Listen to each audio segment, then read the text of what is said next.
这是一款真空吸尘器的锂电池，看一下型号是 A5T Pro， 它生产日期是2024年7月的，现在已经用了2年的时间。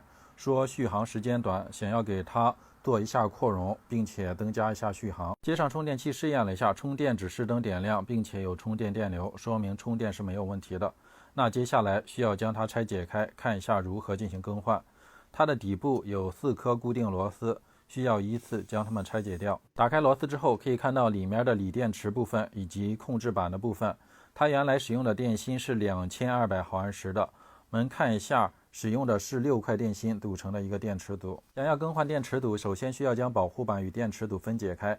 看了一下这款保护板没有断电保护功能，我们在它各个连接叶片的位置做上一个标记，便于后续的焊接。接着就是拆除电池组了。如果对这个电池组不熟练的话，拆解之前一定要做一下拍照的记录。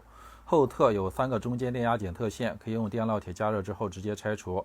前端电路板的部分有4个连接叶片，先将比较薄的连接叶片给它拆解掉，打开一个缝隙，然后将其余的连接叶片给它清理掉。拆解开所有的连接叶片之后，先将保护板放置到一边，然后看一下电池组的连接方式，接着测试一下旧电芯的内堵值和电压值情况。可以看到内堵值基本上都在25毫左右，电压在 4.0 伏，没有太大的问题。正常情况下，这种动力电芯内堵值在10毫左右，现在到了25毫左右，容量肯定降低了很多。然后将电池组的连接叶片拆解掉。拆解之前一定要做一下拍照的记录。将所有的连接叶片都拆解掉之后，就可以找来6枚匹配好容量和内堵值的新动力电芯。这些电芯在使用之前，需要在它的正极都给它贴上轻科纸，增加它的绝缘能力。准备好新电芯之后，就可以将电池支架给它打开，将旧电芯从电池支架中取出来，新电芯直接按照旧电芯电极的方向放置到电池支架上，扣紧电池支架。放置好电芯之后，接着就是捡取合适的连接叶片，对它进行一个6串的连接了。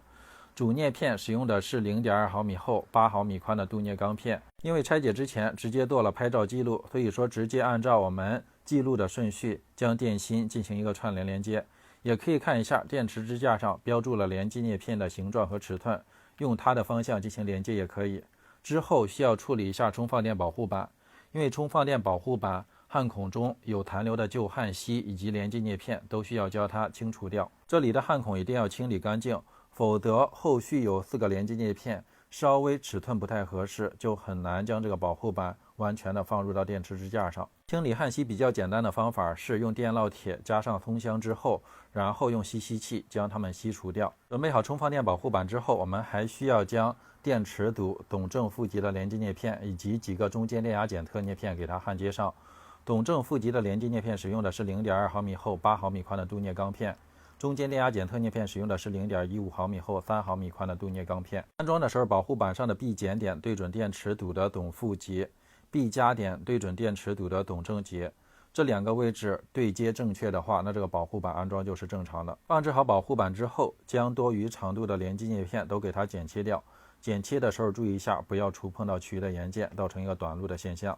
然后用电烙铁加焊锡将这4个焊盘的位置给它焊接牢固，一定要饱满，不能出现虚焊的现象。之后需要焊接电池组的另一面，这里有3个中间电压检测线，它们的位置一定不能出错，出错的话检测电压不正常也是无法使用的。所以说拆解之前拍照记录很重要，能够为我们省去很多后续的操作时间。焊接完成所有的连接线之后，这个锂电池组的主要部分就制作完成了。